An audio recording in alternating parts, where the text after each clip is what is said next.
Oo, actually, hindi naman ako mahilig mag-high heels kasi given na 5'8" na ako. So, I love wearing flats.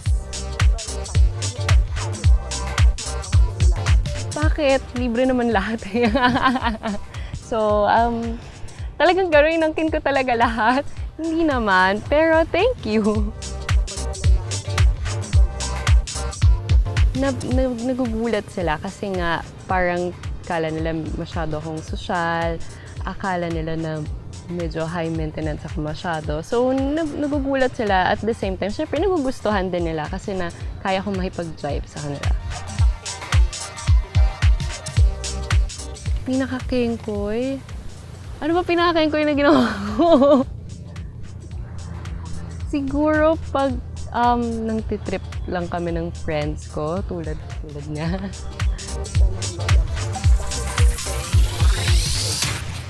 Bakit nga ba? Hindi ko alam. Siguro kasi, actually my mom wanted to become a director.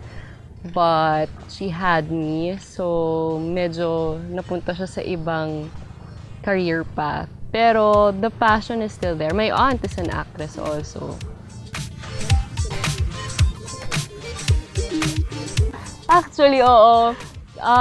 One time kasi, hindi naman laseng, pero nakainom. Kasi yung call time ko for a taping medyo late pa. Tapos I had to go to a birthday party. So syempre, inaasar ako ng mga friends ko na ang corn ko daw, hindi ako minom. So I had a few shots, tapos nag-taping ako, which is parang ang hirap maalala yung mga lines ko. Pero okay naman.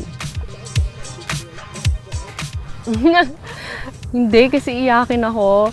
Tsaka masyado akong sensitive so hindi tayo. Nagwawalis? Oo, minsan. Pero hindi ako mahilig magwalis. Mahilig ako magplantsa. Siguro, ano ba? iPod. Kasi matagal na yun.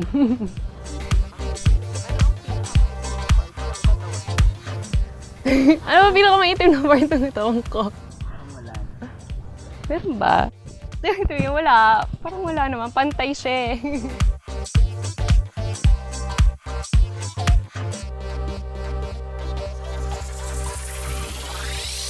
Oo, buhok ko na siguro.